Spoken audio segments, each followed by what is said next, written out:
We live in an age where a small device in our hands connects us to the entire world. With a single swipe, we can see the lives of people thousands of miles away. With one post, our words, our pictures, and our ideas can reach millions.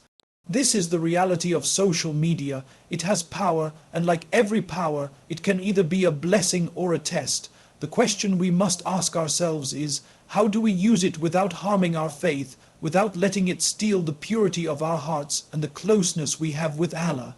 Social media is not evil in itself. In fact, it can be used for immense good. It can spread knowledge, inspire kindness, strengthen community, and remind us of Allah. But the same tool can also distract us, trap us in comparison, lead us into sin, and slowly pull us away from our values. That is why our approach matters. Just as we are careful about the food we put into our bodies, we must also be careful about the content we feed into our souls. The Qur'an reminds us to guard our eyes, our ears, and our hearts. On social media, every scroll is an act of looking, every video is an act of listening, every post we engage with is an act of feeding the heart. Ask yourself, are the things you consume on your feed bringing you closer to Allah or pulling you away from Him? Are they making you grateful, patient, and mindful, or are they making you restless, jealous, and forgetful? Faith thrives when the heart is clean, but it weakens when the heart is drowned in noise. One of the greatest dangers of social media is comparison. You see the highlights of other people's lives, their travels, their successes, their beauty, their luxuries, and suddenly you feel like your own life is not enough. But remember, what people show online is never the whole picture. Behind every perfect photo may be struggles you will never see. The Prophet reminded us to look at those below us in worldly matters, not above us, so that we remain grateful.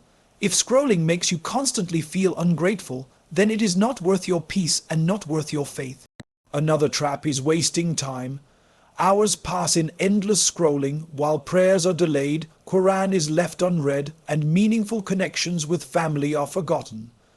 Time is one of the greatest blessings Allah has given us, and once it is gone, it never returns. The Prophet told us to value our free time before we become occupied. If social media is stealing your hours and giving you nothing beneficial in return, it is harming your faith, even if it looks harmless on the surface. Then there is the content we post ourselves. Every word, every image, every video we share becomes part of our record. On the day of judgment, we will be shown not only our actions, but also the influence we left behind. If a post inspires goodness, it will be a source of ongoing reward. But if it spreads harm, indecency, or arrogance, it will weigh heavily against us. That is why we must pause before we share. Ask, would I want this post to be shown to me in front of Allah? If the answer is no, then delete it before it harms you. So how do we use social media wisely? By setting boundaries, limit your time, follow accounts that inspire faith, kindness, and growth. Unfollow those that stir jealousy, desire, or negativity. Use your platforms to spread positivity, reminders, and knowledge, even in small ways. Balance your online life with your offline life, and most importantly, never let social media replace your connection with Allah. Your prayer, your Qur'an, your dua, your family, all deserve more attention than a screen. Social media is like fire. In the hands of the wise, it can cook food, give warmth, and bring light, but in careless hands, it can burn everything. Let it be your tool for goodness, not your chain of destruction. Protect your faith first, and let your online presence reflect the beauty of that faith. Because at the end of the day, the number of likes and followers will not matter, but the state of your heart before Allah will. When we talk about social media, many people rush to one of two extremes. Some see it as a wonderful invention that has changed the world for the better, while others see it as the root of corruption and distraction. But the truth, as with many things in life, lies somewhere in between.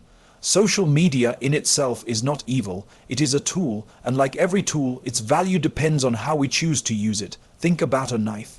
In the hands of a surgeon, it saves lives. In the hands of a cook, it prepares meals. But in the wrong hands, it can cause harm. The knife itself is not to blame. It is the intention and action of the user that defines whether it becomes a blessing or a curse. Social media is the same. It can spread light, knowledge, and connection, or it can spread harm, lies, and heedlessness. The responsibility lies not in the tool itself, but in the choices of those who use it. When used wisely, social media becomes a platform of incredible opportunity. Imagine the person who shares a reminder of Allah that touches the heart of someone across the world, inspiring them to pray after years of neglect. Imagine a small post that spreads kindness, a Quranic verse that lifts despair, or a story that ignites hope. These simple acts of sharing can ripple across the globe, reaching people you may never meet, but whose lives are touched by what you posted. The Prophet said, "Whoever guides someone to goodness will have a reward like the one who did it." In this way, social media becomes a form of ongoing charity, where the good you spread continues to earn you reward even long after you've forgotten about it. At the same time, when misused, the same platforms can become sources of destruction. Endless hours of scrolling can steal away your time, filling your heart with comparison and discontent. Harmful content can erode your modesty, weaken your faith, or normalize what Allah has forbidden. Just as a person who misuses a knife causes damage, the misuse of social media can cut deeply into the soul. But again, the problem is not the tool itself. The problem lies in how it is handled. This perspective is crucial, because when we label social media as purely evil, we close the door to the immense good it can achieve. And when we label it as purely good, we open ourselves to its dangers without caution. Balance is the key. Islam does not call us to abandon the world completely, but it does call us to use it with wisdom, discipline, and awareness of accountability. The Qur'an tells us that on the day of judgment, every word we spoke will be recorded. In the digital age, that extends to every post we write, every image we share, every video we upload. These are not fleeting moments lost to the internet. They are permanent entries in our book of deeds. This should make us pause and reflect. If social media is simply a tool, then the responsibility of how it appears in our book lies entirely with us. Will it appear as a record of reminders, encouragement, and kindness? Or will it appear as a record of gossip, vanity, and wasted time? The way we choose to see social media affects the way we use it. If you see it only as entertainment, it will waste your hours. If you see it as a tool for comparison, it will harm your heart. But if you see it as an opportunity, a chance to spread good, to learn, to connect meaningfully, it becomes a blessing in your life. It is the same screen, the same platforms, the same tools. The difference lies in intention and discipline. Remember, Allah has given us every blessing as a trust. Wealth, health, time, knowledge, each one is entrusted to us to use wisely. Social media is no different. It is a trust. On the day when we stand before Allah, we will be asked how we used our eyes, our ears, our words, and our time. And in our age, that includes how we used our screens. Did we allow them to pull us away from our purpose, or did we use them as means to get closer to Him? So the next time you pick up your phone, remind yourself, this is just a tool. It will not guide you on its own.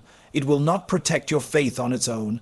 It is your intention, your choices, and your discipline that will decide whether this tool brings you reward or regret. The heart is the most precious part of a believer.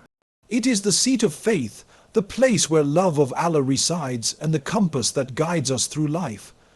When the heart is pure, everything else in life feels lighter, brighter, and closer to Allah.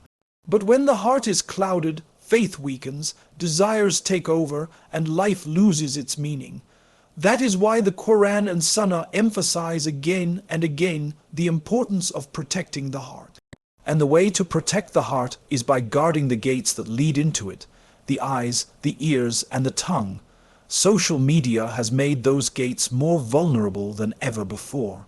With just a swipe, we can expose our eyes to countless images, our ears to endless sounds, and our hearts to floods of messages. What we consume is not neutral. Every image, every video, every song, every word we read enters the heart in some way, leaving either light or darkness, clarity or confusion, peace or restlessness. The heart is like a garden, and the senses are the doors through which seeds are planted. If you allow harmful seeds to enter, do not be surprised if weeds overtake the garden. Guarding the eyes is one of the first commands Allah gives us in the Qur'an. He says, "Tell the believing men to lower their gaze and guard their private parts." and tell the believing women to lower their gaze and guard their private parts. This command is not only about avoiding indecency, it is about protecting the heart from being filled with desire, jealousy, and dissatisfaction. What you look at repeatedly begins to shape what you want, what you chase, and how you feel about your own life. Looking at endless displays of wealth can make you greedy. Looking at filtered images of beauty can make you feel insecure. Looking at what Allah has forbidden can ignite desires that harm your faith. Protecting the eyes is not about deprivation. It is about freedom. Freedom from comparison, from restlessness, from desires that enslave the heart. The ears, too, are powerful gates. What we listen to influences how we think and feel. Music, conversations, gossip, or reminders, each one leaves a mark on the heart. The Qur'an describes those who turn away from useless talk and instead choose to engage in words of benefit. If our ears are filled with constant noise, there will be no space left for the Qur'an, for reflection, for the whispers of guidance that Allah places in our hearts. Guarding the ears means being selective about what you allow in.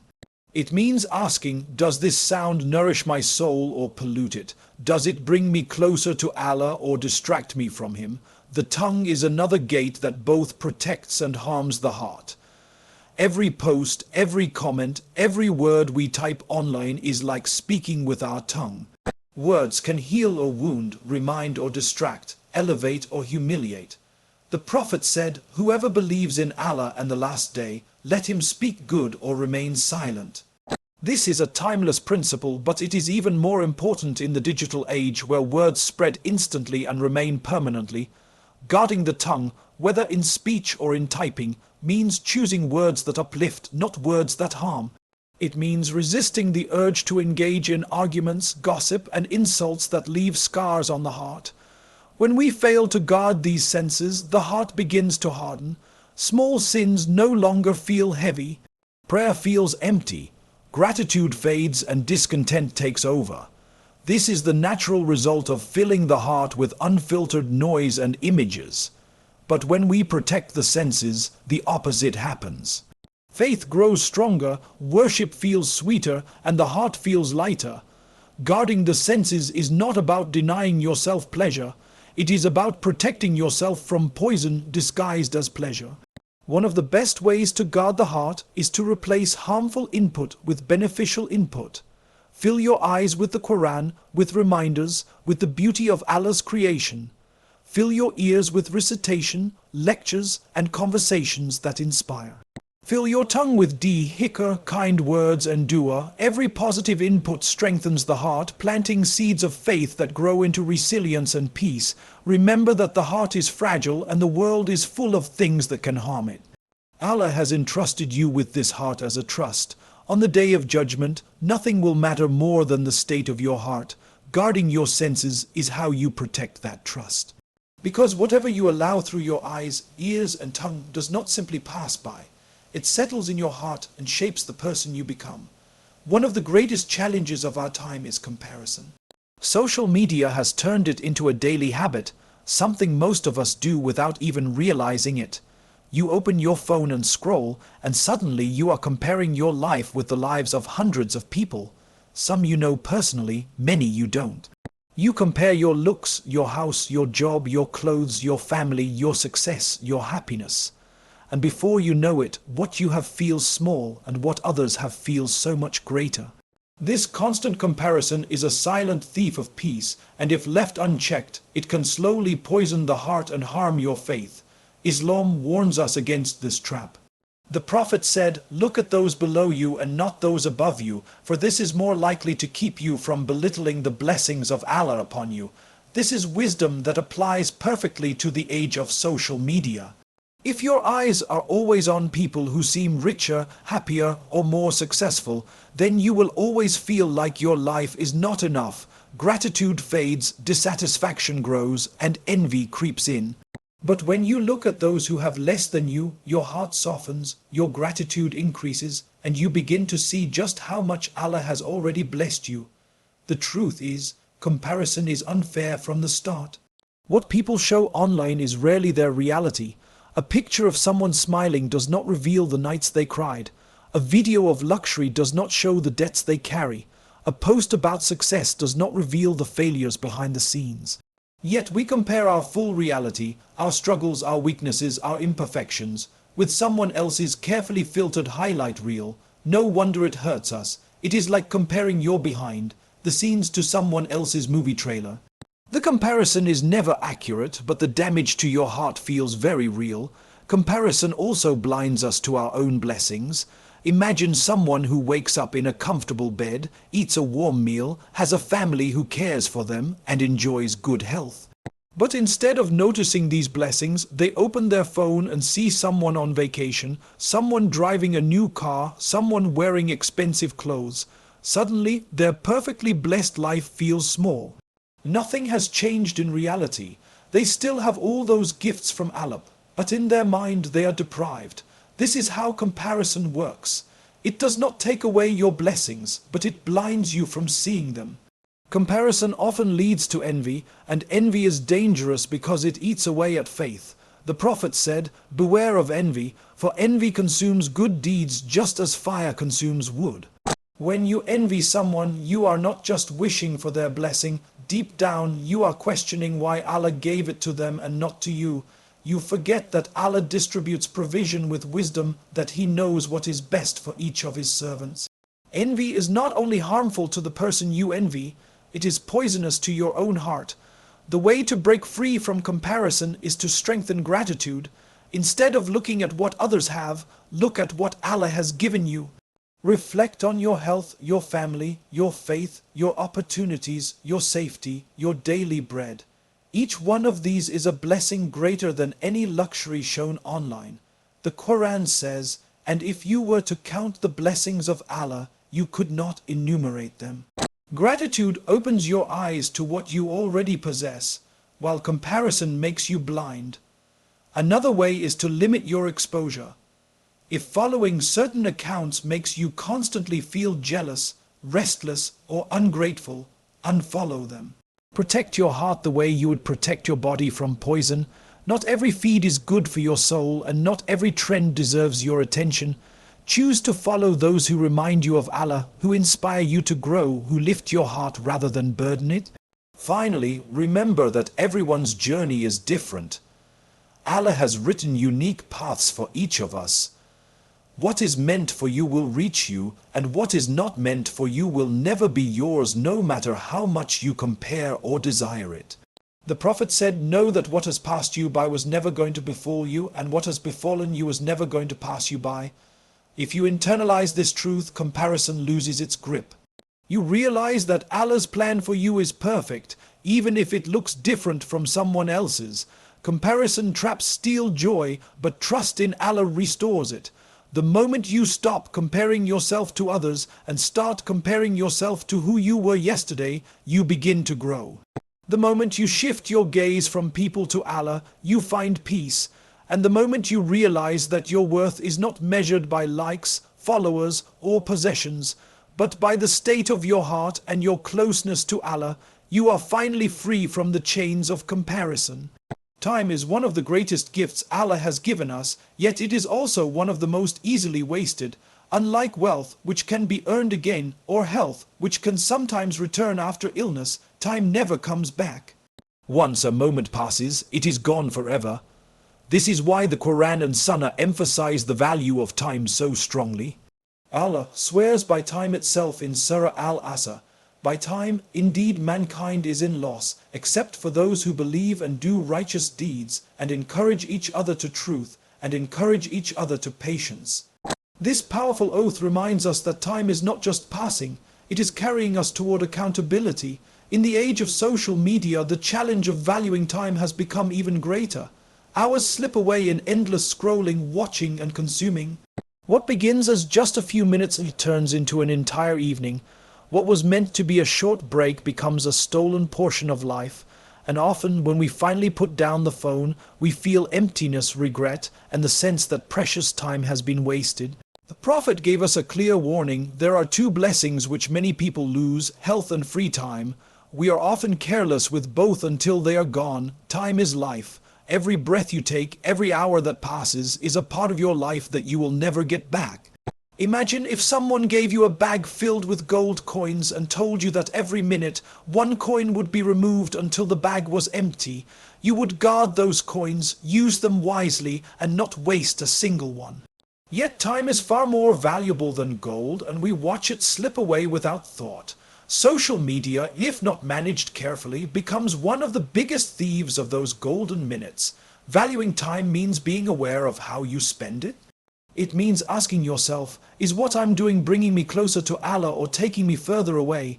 Is this use of time building me into a better person, or is it draining me without benefit? Not every activity has to be an act of worship, but every moment should have purpose.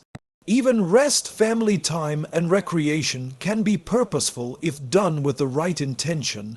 But aimless scrolling, gossip, and constant distraction add no value to your life. They only take away from it. The people who achieve greatness, whether in faith, knowledge, or contribution to society, are those who protect their time. The scholars of the past valued time so deeply that they would avoid even small talk that had no benefit. They understood that every hour spent could either be an investment in their hereafter or a loss they would regret. For the believer, time is the currency of the akhirah. You purchase your Jannah with the minutes you spend in prayer, the hours you spend in service, the moments you spend in remembrance. When we stand before Allah on the Day of Judgment, one of the first things we will be asked about is how we spent our time. The Prophet said, the feet of the son of Adam will not move on the Day of Judgment until he is asked about his life and how he spent it, his knowledge and how he acted upon it, his wealth and how he earned and spent it, and his body and how he used it. Notice that life and time come first. This alone should make us reflect on how serious this trust is. Valuing time does not mean you can never relax or enjoy yourself. Islam is balanced, and the Prophet himself allowed moments of rest and joy. But the difference is awareness. Are you controlling your time, or is your time controlling you? Are you using social media as a tool, or is it using you? Setting boundaries, limiting distractions, and prioritizing what matters most are all part of valuing time. A practical way to start valuing your time is to set intentions. Before opening an app, ask, why am I here? What do I want to gain from this? If the answer is unclear, then perhaps the best choice is to close it. Another way is to schedule your time for worship, work, family, and rest, so that social media fills the gaps instead of consuming the core. When your priorities are clear, it becomes easier to say no to distractions.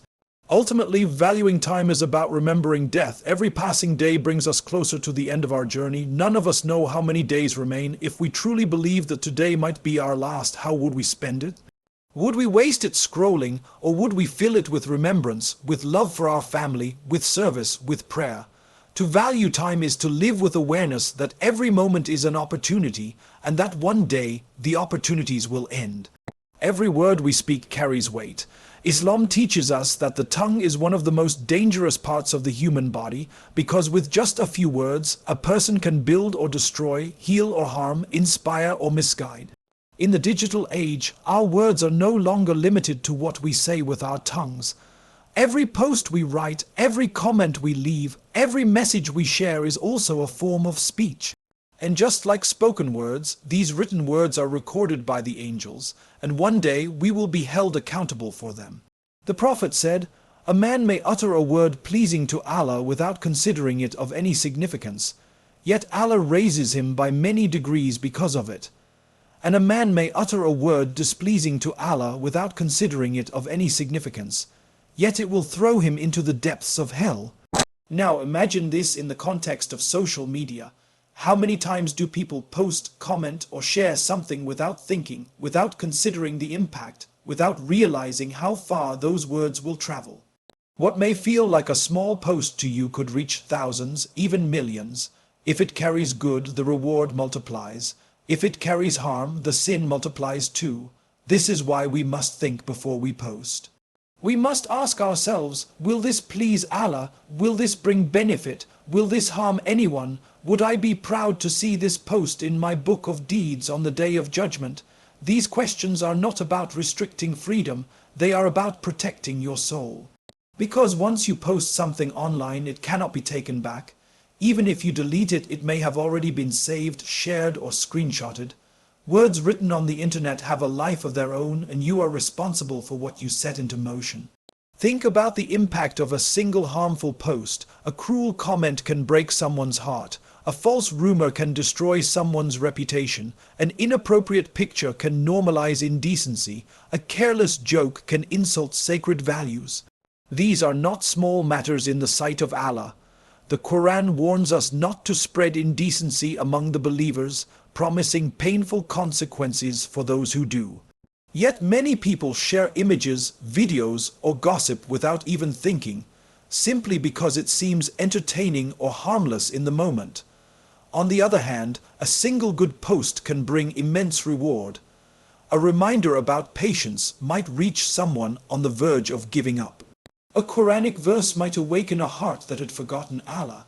A kind comment might brighten someone's day and save them from despair.